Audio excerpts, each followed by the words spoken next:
Okay, so first I do want to thank Tony LaFountain and Jim Costello for joining us today and for agreeing to present under such different circumstances. We really appreciate it.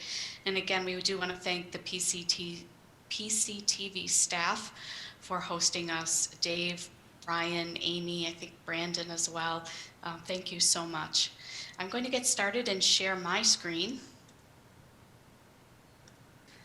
All right, so again, this is the 2020 annual meeting. The first thing I'd really like to do is thank our amazing board of directors who served over the past year. Pat Caulfield as vice president, Tom Dambra as our treasurer, Amy, our secretary, and then our board members, Tony Alaco, Steve Conger, Carlo DePisa, Brandon Maharaj, Mike Quinn, and Daria Reitnick. I want to say that nothing would be possible without this extremely supportive board, and they volunteer their time and their talent, all the while doing their own full-time job. So I really appreciate their contribution, and I've just really enjoyed working with all of them. I also want to shout out to two people in particular, Kathy Gueno, who is our new administrative director. She joined us at the end of August and has done an amazing job jumping in with both feet, and she's made a pretty seamless transition, I think, and we'll be talking more about Kathy's role in the later half of the presentation. I'd also like to shout out to John Kuska, who is from Gray Penny Productions. He is helping us with our digital marketing. You'll hear about that today as well. John has been a tremendous help in putting together videos and advertising on social media, and also general consulting. So we really do thank him for his time. I also want to shout out to our 2020 premium members. As you know, we have two levels of membership, general and premium. Our premium members really do support the work of the Chamber, and we're always so grateful for their support. We do always want to acknowledge them whenever possible, so I did include this slide, and I hope you will acknowledge them as well. Thank you so much for your support. Okay, so in January, we always start our board year with a retreat. Generally, it's about 2 or 3 hours. It takes an entire afternoon. And we really spend a lot of time thinking about what it is we are doing, why we're doing it, and where we want to be. And so we had a lengthy meeting in January. Before COVID, we set up all these goals. They made perfect sense, and we were really excited and enthusiastic to bring these to fruition over the 2020 year. But as you know, the world did not turn out the way we expected it to. And we found ourselves in the midst of COVID right around early to mid-March. I believe March 12th is when things started shutting down. So COVID really did change everything. And it also changed nothing at all. We still are focused on helping businesses grow, whether there's a COVID situation or not. That is still our mission.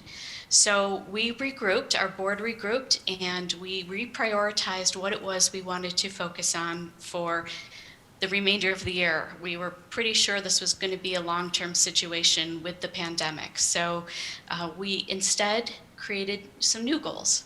First of all, we pivoted to online education programs. We increased our advocacy efforts for small business. We'll be talking about that. And we also made sure that we were not forgetting our small businesses. With everything moving online and with big box stores always being there and an ever-growing presence, we realized that our small businesses really needed our support and so we've developed a pretty robust program about that, and Amy's going to take you through that. And then we also invested heavily in the infrastructure of the Chamber. We really looked at the COVID pandemic as a time of opportunity. And I hope that you'll be interested in seeing the changes that we've done I think there were things that the chamber was doing very well. We always did a lot of events, particularly networking events. But this actually encouraged us to branch out and make sure that we were meeting the needs of our retail and our restaurants as well. I think we're doing a pretty good job with that, and we'll be sharing that with you. So for online programs, because we could not meet in person, we decided to harness the power of Zoom, and we offered several online programs that really talked about how businesses can help themselves throughout the COVID pandemic. I want to just talk about a few of these that we offered. We have a picture of Neil Gorman, who presented on communication, crisis communication during the pandemic, but we also had programs on the Paycheck Protection Program. We had programs on the legal considerations of reopening and HR considerations during reopening. And those are just a few of what we offered. Now, if you missed those programs, we have those online on our YouTube channel. So if you go to YouTube, search for Penfield Business Chamber, we recorded most of those programs, and they are on there so that you can view those at any time. We also just pivoted to online networking and had our first speed networking event 2 days ago on November 10th. And I do want to thank Steve Conger for being the lead person for that event. Expect much more. Another big thing that we did was we increased our advocacy efforts. We partner now with 2 groups, the Advocacy Coalition of Rochester Area Chambers. It's headed by the Greater Rochester Chamber of Commerce, and many chamber executives from around the region, actually, even down to Chemung County and things, participate in this. And we also are part of the Rochester Area Chamber Executives, which is a little smaller group. Sarah Lentini from the Grease Chamber organizes that, and it is pretty much just Monroe County. We have spent a lot of time working on advocacy. We attended for the first time the Small Business Advocacy Day on March 10th, right before everything shut down. We went to Albany and met with our state legislators, senators, and assemblymen. We talked mostly, at that point it was pre-COVID still, so we talked about relief from unfunded mandates. We talked about tax relief for small businesses and the need for the upstate region to really be considered as a separate entity from New York City. I mean, really what goes for the city doesn't necessarily fit into upstate. We also had a couple of small business owners come with us and talk directly to state legislators. And this is something we would really like to do next year after COVID restrictions pass. So if you're a small business owner and interested in this initiative, please reach out to us, because we will be looking for small business owners to come with us to Albany and share their story and share their perspective. It's always good to increase and strengthen our relationships with our state legislators. So we're very pleased with how that's going. Additionally, when COVID hit, we decided to help by signing letters to communicate our support for the Paycheck Protection Program and EIDL. We are now also focusing on making sure that the unemployment insurance taxes don't increase exponentially. And so that will be our next area of focus. So there's just a lot going on statewide to advocate for small business owners. When we also sat down and looked at all the things we really wanted to do, it became very clear to the board that we had really needed to invest in more help. And to that end, we hired an administrative director that has a more robust role than we've ever had before. You know, usually we've had a marketing and technical coordinator. I think I was one for a couple of years, and before that, Teresa Brigandi or Joelle Mauer. But this time we really invested heavily in just a stronger presence to help with the administrative tasks that were going on. We hired Kathy Gueno, who is also on this call. She's done a fabulous job with joining us. She now will work 50 hours a month, which is the most paid staff we've really ever had. But it was very clear that this chamber could not grow without more support. So I really appreciate the board's support in devoting resources to this and supporting the effort to bring someone on.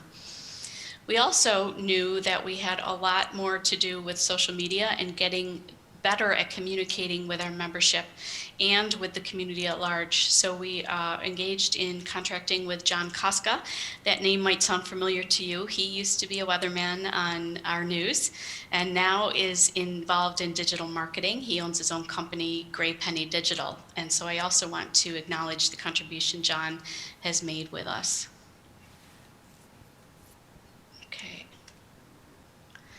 Okay, Amy, I'm going to turn it over to you. Thank you, Marie. For those of you that don't know me, my name is Amy Valenti, and I am a business professor. That's my full-time gig at Cayuga Community College. I'm the board secretary right now. And my husband and I also own Bach to Rock Music School in Penfield. And I was just thinking that we're actually coming up on our 3rd year anniversary. It's hard to believe, in December. So we opened up December 27th of 2017. And the Penfield Business Chamber has been very instrumental in our growth. And I remember when we had our ribbon cutting and it was a blizzard. But people showed up, and we appreciated Tony coming and all of you that were able to participate in that. So I'm going to start off my portion of the presentation with some of the interns that have assisted us. I'm a big proponent of helping the next generation to learn skills, and especially working in a professional organization like the Penfield Business Chamber.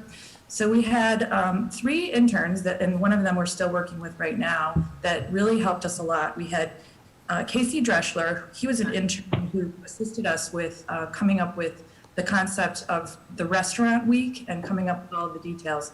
Unfortunately, we were unable to implement that due to COVID, but he did a great job. He's actually at Stony Brook right now, studying economics. Then we had Charlie Zelazny, who helped us over the summer. He helped us with the Look Local First graphics, which you'll see in a moment. He is a graphic design student, and he's attending FIT in New York City, but remotely right now from home. And then we have Will Dorfner, who is actually our current intern. He's actually interning with Bach to Rock and with Penfield Business Chamber. He is assisting us with our Shop Small, Win Big graphics. And he's actually attending University of Nebraska right now, online for his master's degree in political science. So Look Local First. As Marie mentioned, we really are in a position where we can do a lot of good to help our local businesses and our local community. So we, with no ability to have in-person events for our members, we were really trying to figure out how can we raise awareness of our small businesses in our community, and also assist them with their reopening efforts and provide a vehicle for them to promote themselves. So we came up with the concept of Look Local First, and it kind of grew. Our original concept was to educate consumers on the importance of shopping locally. But then we came up with, actually, Marie's friend Dee, I think her last name might be Alexander, she came up with an idea that she brought to the board called Gift, and we named it Gift Giving Made Easy, which I'll get into the details on that. And then we also came up with the concept of a social media contest, Shop Small, Win Big, and the Penfield Business Directory, which is a hard copy directory, which I just heard from Marie that it hit the shelves today. So I'm really excited to see that. First, we'd really like to thank our sponsors. We had some amazing sponsors. Family First is our platinum sponsor. They've actually donated over $1,000 for this effort. As you may know, Tom Dambra is the president and CEO of Family First and a board member. We had Lefroy Builders and Developers, who generously donated $250 to our initiative, and the Penfield Rotary Club and NRG Communications, which is Neil Gorman's organization, were silver sponsors at $250 each. So we would not have been able to do this program without the generosity of these amazing sponsors. So we thank you very much. This graphic here was developed by Charlie Zelazny. I see something coming in chat. Lefroy was $500, sorry, I forgot to mention that. This graphic here was developed by one of our interns, Charlie Zelazny, and it really is to try to help people understand why is it so important to shop locally. The first point is that we want to keep dollars in our community. When you are buying locally, more money is reinvested in your community and the local tax base increases.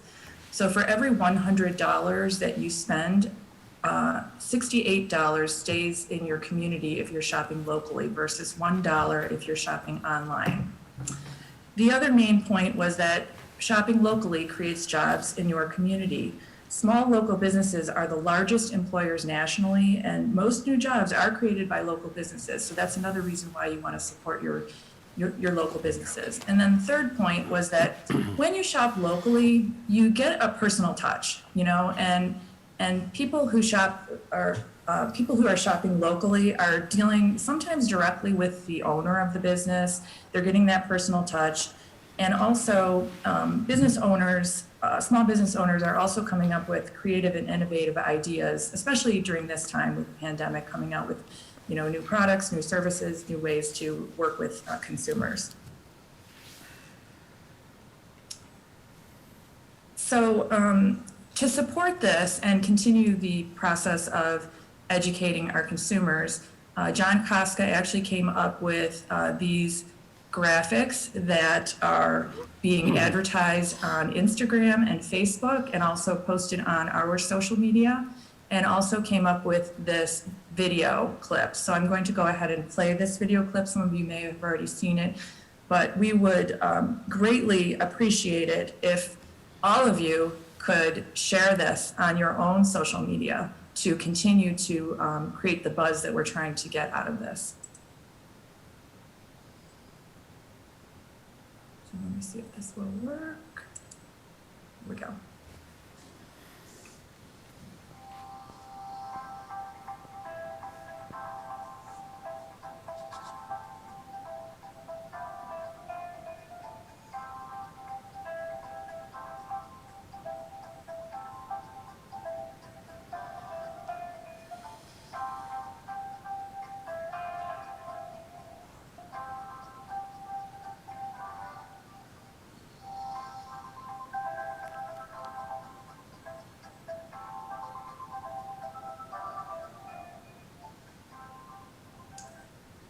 And just to let you know, this video, I believe we have an updated version with our additional sponsors, which we got later after this video was created.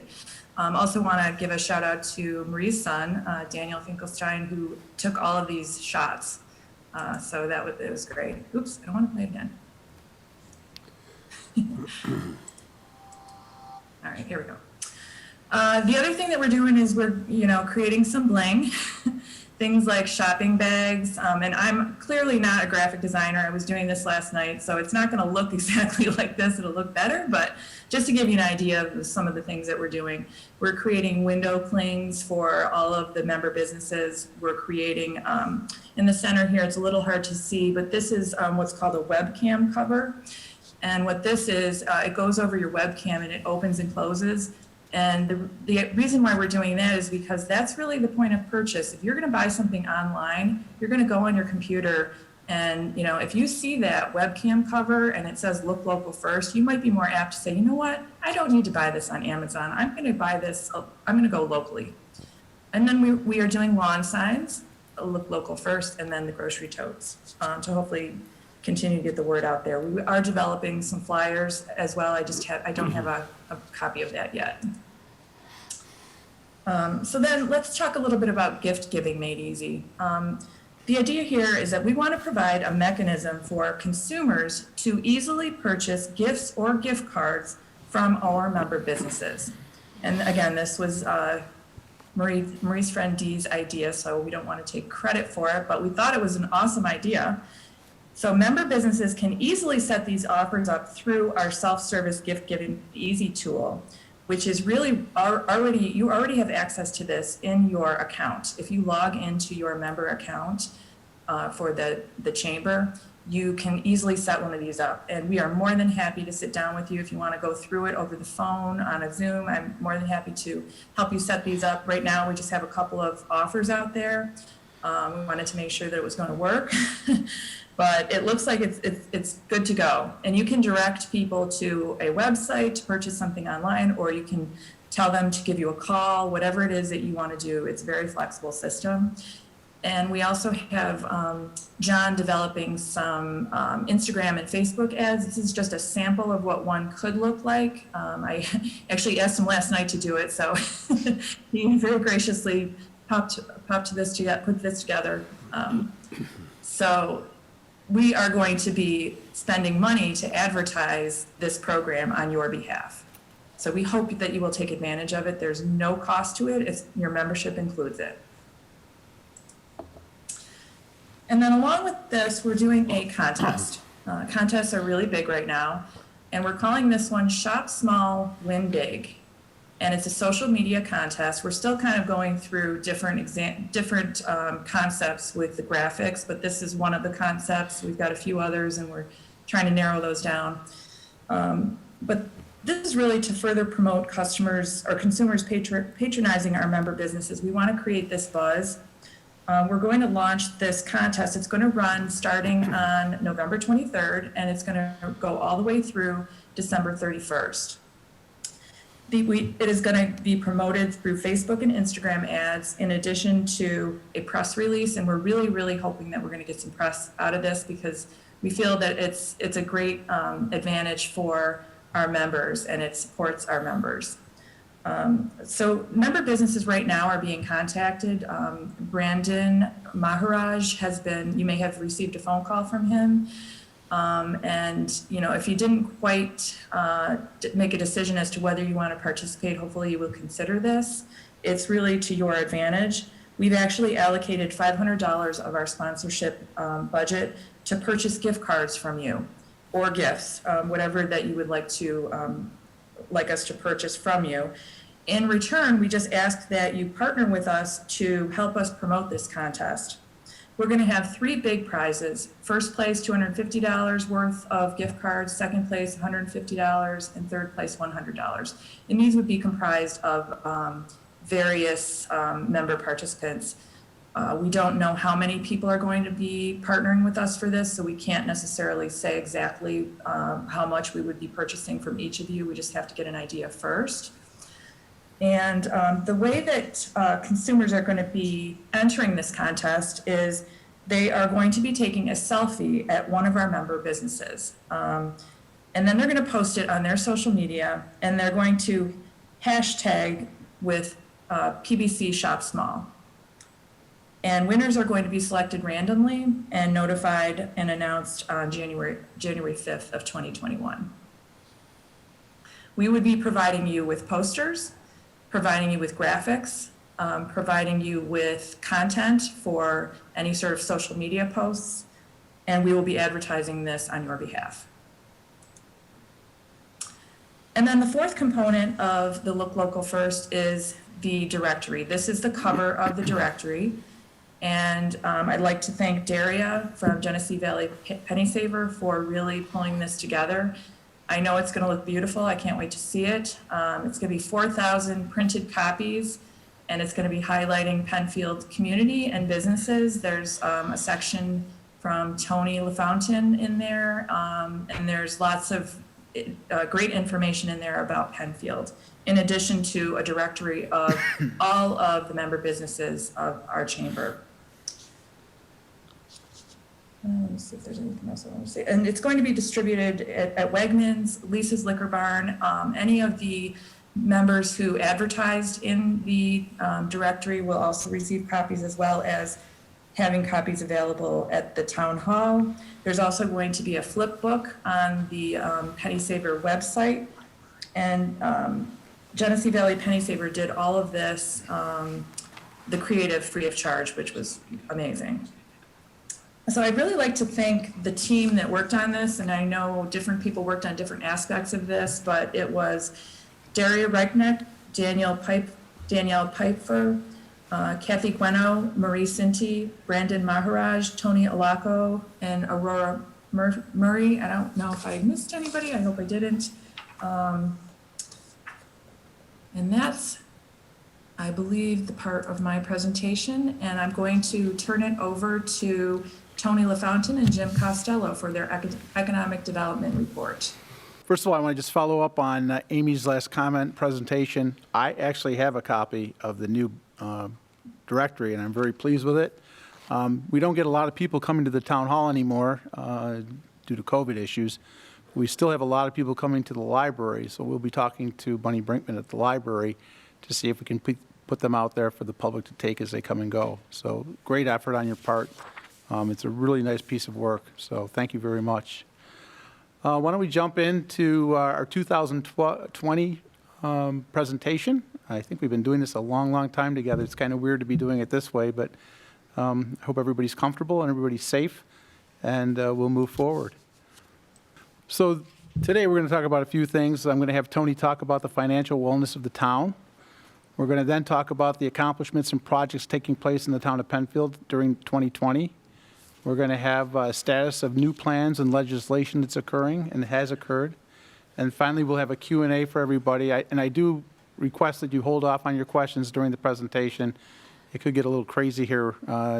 You've got two Tyrannosaurus Rexes in the auditorium here that have no technological background. So please bear with us as we move forward.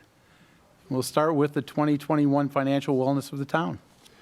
So first, good afternoon, and I'm sorry we're not able to be together. Miss all of you folks, think about you on a regular basis. I hope all of you, your families, and your team members are all doing well and being safe during these very interesting times that is facing all of us. I always like to just give you a snapshot as to where we are, and then Jim will get into the meat of our presentation. This year especially, I had our town board say to me as I was putting together the 2021 budget to say, look, our residents have been through a lot. We've had individuals that have had their work hours cut. Some people have been furloughed, laid off, even lost their jobs.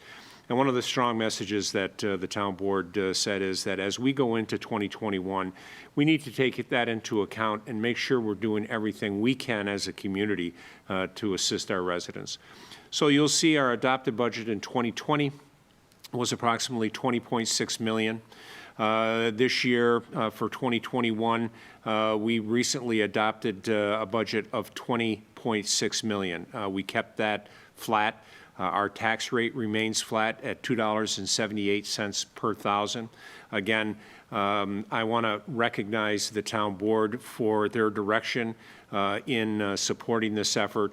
Our department heads and our incredible staff, we couldn't do that without that. We were very creative. I am happy and proud to say that the services that we provided in 2020 will remain the same in 2021.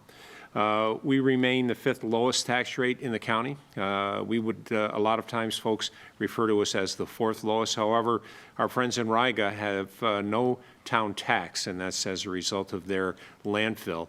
And I also want to make sure that we're adequately reflecting our position, which is the 5th lowest in the county.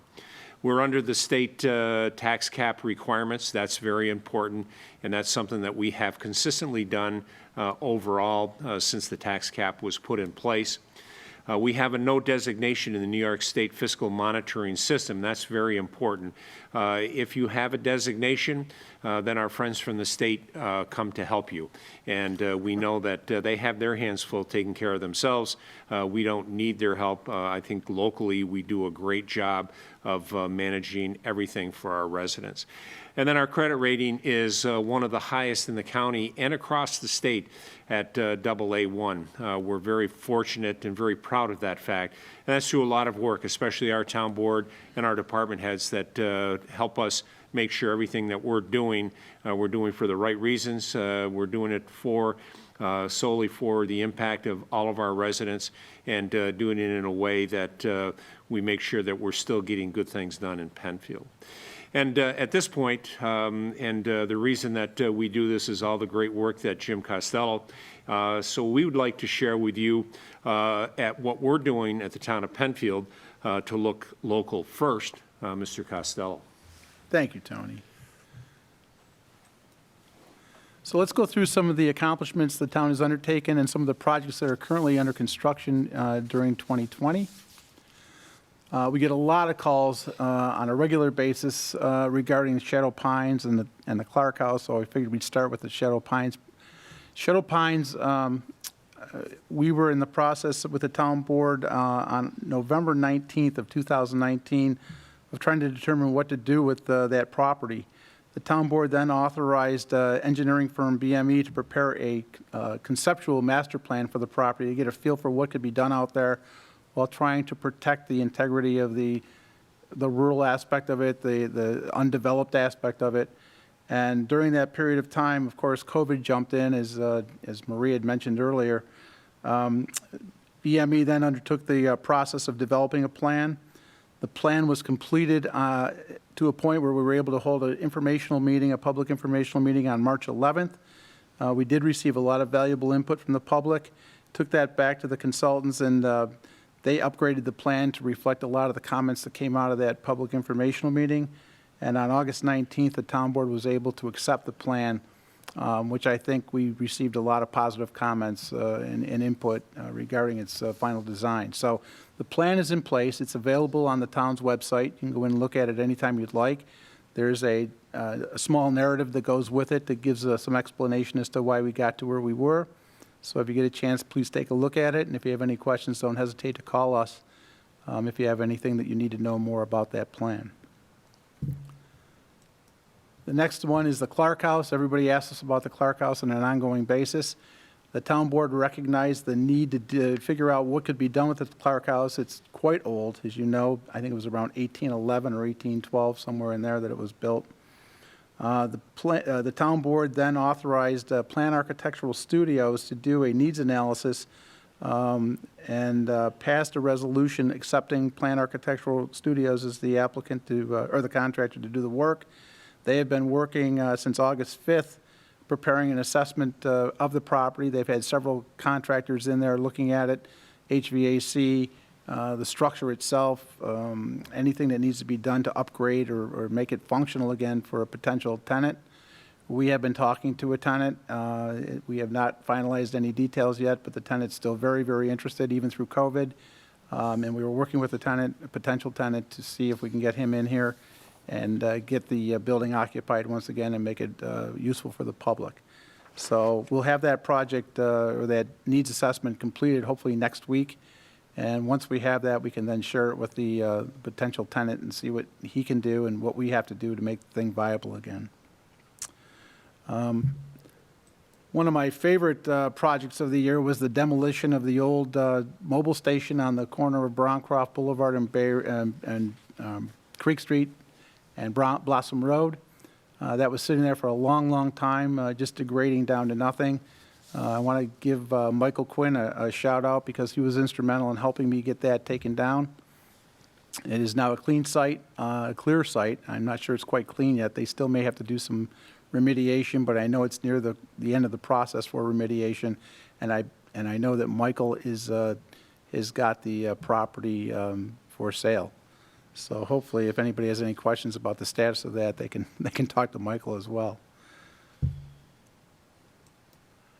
One of the things that's occurring right now is many of you know that the intersection of Atlantic Avenue and 5 Mile Line Road has been very cumbersome to get through at various times of the day. The state DOT and the town have been working together now for the last couple of years. The DOT is in the process of finalizing its plans for redevelopment of that intersection. I have some photographs here. As you drive by, you can see that the utility companies are in the process right now of relocating all of their utilities onto the new poles that have been set in place over the last month or so. The DOT is intending to go in and start doing physical work to the intersection in spring of 2021 and hope to have it functional, not finally completed, but functional by the fall of 2021. I know there'll be some things they have to take care of in terms of landscaping and regrading and that kind of thing, but the road itself should be fully functional by the end of 2021. And it will be functional during that construction period. They will not be diverting people or blocking off lanes. They will work through that process during the construction period. The town recently had a ribbon cutting ceremony for our new accessible playground at Rothfuss Park. The accessible playground is a complement to the Jack's Place that was built there a couple of years ago. These are two very, very popular areas. Every time I go by there, there's somebody on those swing sets and in the playground. It's become one of the most popular areas on the east side of the county.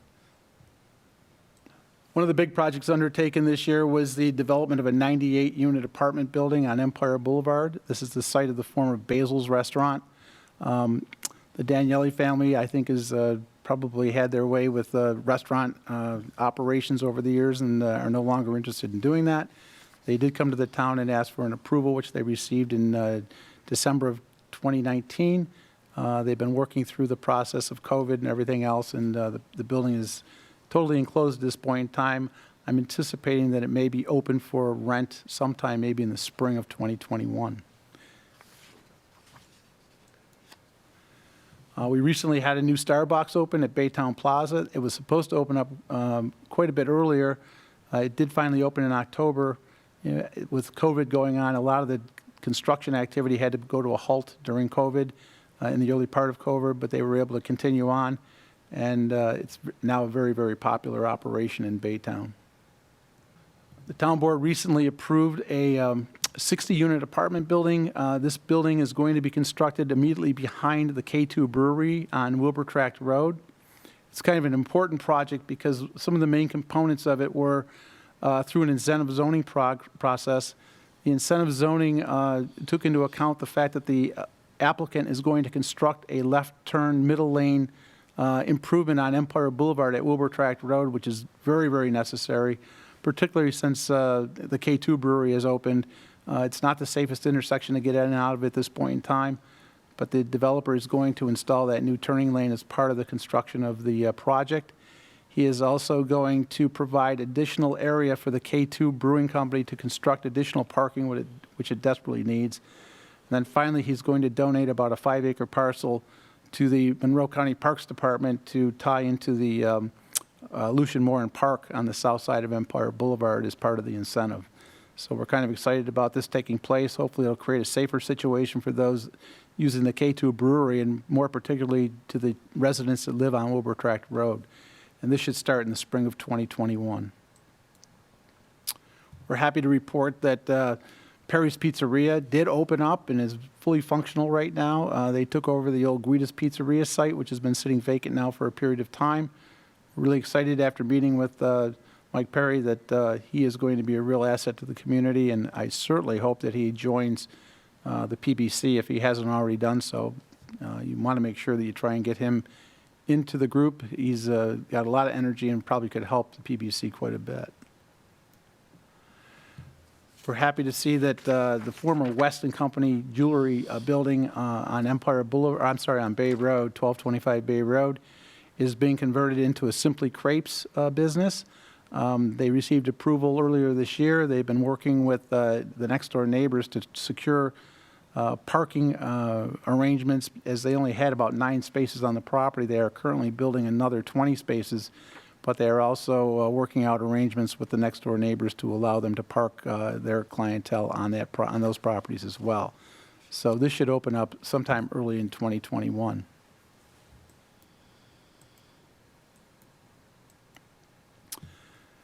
The former Qdoba site on the corner of Bay and Empire Boulevard is now in the process of being developed into a Well Now Urgent Care Center. I think it's kind of ironic that I have a picture of the Well Now Urgent Care Center and also with the Acute Kids Care Center just across the street. I don't know how many urgent care centers we need in the community, but evidently there's a need. So they will be opening up sometime after the first of the year, I believe. One of the biggest projects in Penfield right now, and it's not that visible, but it's quite a large project, is a 9-lot commercial subdivision off of Panorama Trail over behind the Thermo Fisher and Popeyes area. There is a proposal for 9 lots for commercial development totaling 156,000 square feet. There are currently 2 buildings. One building is a 40,000 square foot building that has tenant space for 4 tenants. That has received certificates of occupancy, and I believe 2 of the tenants have moved in. The second building is a 14,000 square foot building that you see on the bottom here. That is a building that's going to be occupied by Simutech. They are currently operating in Henrietta. The building is near completion, but it's still got a little ways to go yet. There are 7 other sites, and there's a third site that the owners are looking at developing in the near future, and they are working with us to develop a site plan that meets the requirements for one of the lots that they're looking at developing. So that is moving along fairly quickly. The Party City that's been vacant for a period of time at Panorama Plaza is going to be occupied fairly soon by Harbor Freight. Harbor Freight's been working with us to obtain their building permits to remodel the site and also their sign permit. I'm anticipating that they'll start remodeling any moment now, and then hopefully they'll open sometime in the spring of 2021. It doesn't seem like a situation where everybody's going to love the place, but I'm sure every guy in the entire county will want to get out there and buy something at Harbor Freight when they get a chance. There's currently a construction activity taking place next to Charlie Brown's on Penfield Road. The Penfield Storage Company that's down there now is adding or expanding their existing storage facilities to the rear of the structure that's being constructed on Penfield Road. That structure is going to be a climate-controlled storage facility, and it's currently under construction, but it's going to be a while before it's finalized. I believe sometime maybe in the summer of 2021. There's a lot of activity taking place at Penfair Plaza. Rochester Regional Health is taking over approximately 60% of the plaza. They are remodeling that area to provide medical services to the community. That property has been redeveloped in the sense that they've constructed new driving lanes, new parking areas. It's a much more functional layout than it was prior to them starting work. It was always a bit of a mishmash trying to get through that property, and it's much more confined now and much more easier to get around. So I'm anticipating that they'll be opening the doors sometime in the spring or the early summer of 2021. One of the other big project taking place in Penfield right now is Penfield Square. Penfield Square was the first mixed-use development in our new mixed-use development district. It's consisting of 104,800 square feet with 113 independent living apartments, 70 memory care and assisted living units, and a 12,000 square foot commercial space. I think that they're in the process of finalizing a lot of the construction, and I'm anticipating they're going to open up possibly as early as February or March of early next year.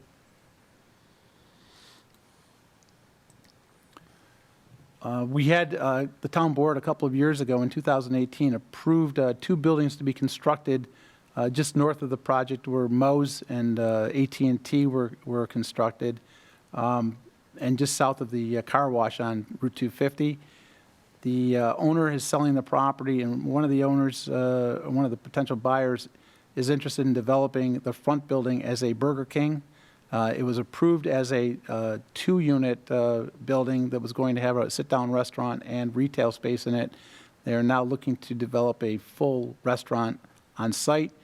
The back building is not going to be constructed fairly quickly, but will soon, and that will be for medical office space as well, acting as a buffer from the residents that live to the east of the site.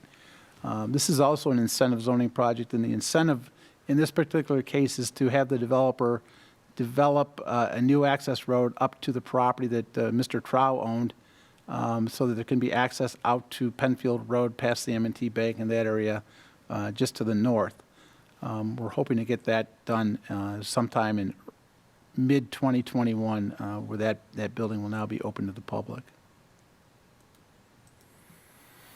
The planning board actually approved another Starbucks at Parkside Commons Plaza. That was a few months ago. We have not heard from the developer as to what his status is in terms of developing, but we anticipate that he'll come in fairly soon and hope to get going so that there's construction activity taking place in the spring of 2021. Hopefully that'll be opened by the fall of 2021.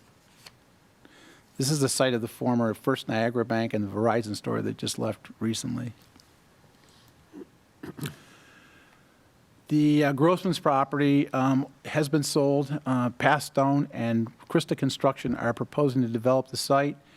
Shortly after a plan was submitted to us for review on a conceptual basis, we were made aware of the fact that Bill Wickham is interested in also selling the back portion of his property where his home is to Pathstone as well to expand their project. So the developers are in the process now of putting together a plan for our review. I'm anticipating we won't see it until the end of the year, and then they'll start processing a site plan review with the planning board to develop that site. Once we get plans, you're more than welcome to look at them with us. We're more than willing to share them with you. So we did have some COVID casualties in 2020. We lost the Bay Vista Taqueria. That was at 1217 Bay Road. It was kind of a beloved place by many. That site now has been redeveloped into, I shouldn't say redeveloped, but leased to URMC, and they are preparing nutritious meals from that site as part of their nutritional programs around the county. So we were lucky enough to get that building filled back up again. The beer garden on 1517 Empire Boulevard is vacant. We actually did have somebody interested in making an application to the Zoning Board of Appeals to open it back up as a restaurant, but because of the issues regarding COVID restrictions, they've decided to hold off on that until things subside a bit and they're able to move forward and open up as a full restaurant use. Pier 1 Imports did close. That is a vacant space at this point in time. Speedylicious Restaurant, which everybody loved while it was open, did close. And nothing has taken its place at this point in time, as did the Verizon Wireless facility at 745 Panorama Trail down by Panorama Plaza. That is a vacant building right now.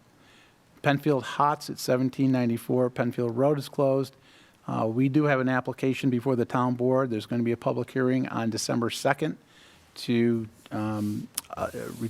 the owners, or the applicants proposing to install a chick magnet site on that property. They would like to have a sit-down restaurant along with a truck that they have, a food truck that they would store on property and utilize off-site. So they'll be coming in. The other site that I did not mention, but we also have another public hearing coming in on December 2nd for the former Betty Perkins Carpenter House on Penfield Road next to Bistro 1778. They are coming in they'll be living on the site, but they'll also be operating camera and home improvements as well. So we'll get that building filled up as part of that process. I'm going to jump now to some of the status of the plans and legislations that have taken place or in the process of being undertaken at this point in time. As you know, we talked last year, the comprehensive plan update is underway. We started this actually in the fall of 2018. We were moving along pretty well all through 19, and then we thought we were going to have this thing done by now in 2020, but of course COVID threw a wrench in that process. We are in the process of finalizing the draft document for the town board to review. I'm hoping to get that done by the end of this year. And early of next year, we'll have a final document once the town board makes comment to it. We'll also have to finalize our environmental review process for the document and then hold public hearings for the public comment. So I'm hoping to have this finally completed, hopefully by the end of the first quarter of next year. It never goes the way you want it to, especially since we're still in the COVID issue, but hopefully by the end of the first quarter of next year, if not into the second quarter. A town board, this is kind of a thing that's been going on for the last few years. We talked to the PBA when this started. It's now the PBC. But the town board had received requests from various small merchants to allow them to conduct promotional events, particularly outside of their buildings, longer than what they're entitled to by code. The code currently permits 3 times per year. The town board is going to bump that up to 4 times per year to give them more opportunity to stay outside and share their wares with the public without having to go into the building. So we've had our public hearing on that issue. The town board still has to go through some issues regarding some of the things we discussed at the public hearing, but we're hoping to get that finalized by the end of the year as well. The town board did earlier this year recognize the need for restaurants to have additional outdoor dining. We have many, many restaurants in Penfield that have outdoor dining, but some don't. So the town board waived the requirements to go to the Zoning Board of Appeals for outdoor dining and waived the fee requirements to allow outdoor dining to occur. That was to run out by the end of October. Prior to the end of October, the board extended that permission to the property owners to allow them to continue on or ask for additional outdoor dining up until April 30th of 2021 to keep them viable. So that was a great effort on their part to allow us to work through that process. The town board also recently, on September 2nd, granted approval of a residential chicken ordinance allowing residents to have chickens on their site subject to various conditions. I think up to now we have about 20 to 22 people that have applied for permits for chickens on their site. And then finally, in anticipation of 5G technology coming to Penfield, the town board did adopt a small wireless communications facilities ordinance, which regulates how and where a lot of these 5G poles are going to be placed in the town of Penfield. There's going to be a need for a lot of them. We want to make sure that they look proper as they relate to our residential sections. Our neighborhoods, many of the neighborhoods do not have any type of poles or overhead utilities in them as they've been built over the last 30 years. In this case, some of these neighborhoods will now see some of these poles installed to support 5G technology once it comes to Penfield.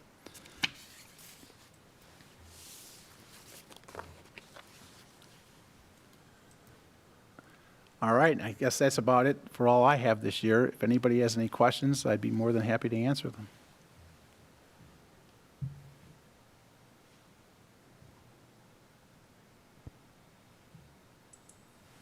Do you have to unshare? Oh, yeah. And we do that how? So while we're waiting for Jim to unshare, and we anticipate any particular questions, I would just like to take this moment to say thank you to Marie, as the outgoing president, on behalf of Jim and myself and our entire staff. We have had a great relationship. I know her energy level is just outstanding, and we appreciate everything that she has done. And equally, we are delighted to and look forward to working with Amy and the rest of the board as we head into the rest of 2020 and 2021. We're so fortunate that we have this relationship. It has developed over the years and continues to get stronger, and we look forward to working with everyone again for the 2021 season. So with that, we'll take any questions anyone might have. First, thank you, Tony, for those very kind words. I really appreciate it, and we've enjoyed working with you so much. The first question from Mary Corcoran, does the work going on Atlantic and 5 Mile line include any more sidewalks down Atlantic? The DOT is obligated to replace any sidewalks it removes from the project during construction. Right now, there are sidewalks along Atlantic Avenue, particularly on the north side of Atlantic, and also there are some on 5 Mile Line Road. All those sidewalks are going to be relocated away from the road right-of-way area of the macadam surface. They're not obligated to install any additional sidewalks other than what they're taking out at this point in time. They will have to install handicapped ramps as they come to the intersections. That's a state requirement now, but other than that, there's no sidewalks being installed as part of that project other than what's being replaced. And the second question we have is from Dennis Shue. There has been a lot of Facebook chatter regarding the work of Parkside Utility Construction and issues caused by their work. Who in the town monitors this activity? So Marie, that a permit are issued by DPW, and we did have a little bit of a problem. So I'm not going to take a lot of time because I know your schedule is tight, but I will say this is a project that is under the umbrella of Frontier. Frontier passed the notification piece off to Parkside. Parkside really fell behind and didn't do a very good job. We stopped that work. We brought them in, both Frontier and Parkside. We got ourselves righted and corrected with that. And as I understand it, by the end of this week, any and all of that work will have been completed. Thank you. I don't have any more questions in chat. Amy, I'll turn it over to you. Thank you, Marie, and thank you, Tony, for your kind words. I'm really looking forward to working with you and the town as well. So your recognition to Marie dovetails greatly with our next slide here. And I was trying to figure out what would be the best way to recognize both Pat and Marie. And I do have the actual physical plaques here that Kathy so generously got made up for us from Penfield Trophies. But I did want to take a moment to thank both Pat and Marie. We really want to recognize the contributions of Pat Caulfield. He is our outgoing vice president. Pat has led so many initiatives for the chamber, including heading up the Welcome Brigade Bag program, which helps our members to get their businesses in front of new residents in Penfield. He's also organized initiatives such as the Ambassador Program, updating our bylaws, attending advocacy meetings with Marie. He's kind of like the type of person who just jumps in and helps and leads initiatives to completion. Even though Pat is leaving our board, his significant accomplishments will live on as building blocks for the future. So we would like to present this plaque of recognition to Pat virtually, and we will make arrangements to deliver it to Pat in person after this meeting. So please join me in recognizing Pat by clapping. There should be a little clap button, or you can put your comments in the chat box. So thank you, Pat. Thank you very much, Amy. I appreciate all the kind words. It was my pleasure to serve, and I'm looking forward to continuing to participate in all the many activities you have coming up. Thank you, Pat. So we have some comments. Jess came and says, Pat is the reason I'm here. Thank you so much. Neil Gorman, congratulations, Pat. Marie, thank you, Pat. We would also like to recognize the dedication, commitment, and accomplishments of Marie Sinti, our outgoing president. Marie has cultivated an amazing culture with our board. It is open, flexible, collaborative, and team-oriented. And this type of culture has really provided us with the motivation to accomplish our goals, even in the midst of a pandemic. Her knowledge of the history of the board and the inner workings of the board and our Chambermaster software is absolutely amazing. She also keeps a pulse on Penfield, the community and the business environment, which is really appreciative.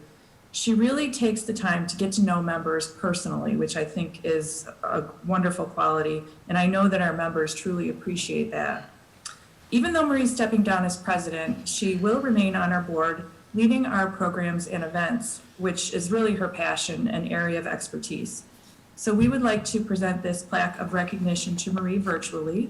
And again, we'll deliver it to you in person after this meeting. So please join me in recognizing Marie by clapping or putting your comments in chat. Thank you so much. I really appreciate it, Amy, and it's just been a pleasure to work with this board. I've just gotten so much energy from working with all of you. I'm so lucky. I just am a very lucky person. Thank you. Well, we've been lucky to have you as president. Both you and Pat as our leaders has been amazing. So I look forward to continuing the great work that you've both been doing. You're going to be wonderful. Congratulations. I would like to say that I really appreciate everyone's support. And I'm really looking forward to what's to come and to continue the great work that both Marie and Pat and the rest of the board has worked on this past year. All right, well, seeing no questions or comments, I would like to go ahead and end our annual meeting. So I appreciate everything that everyone's done this year, and I look forward to next year.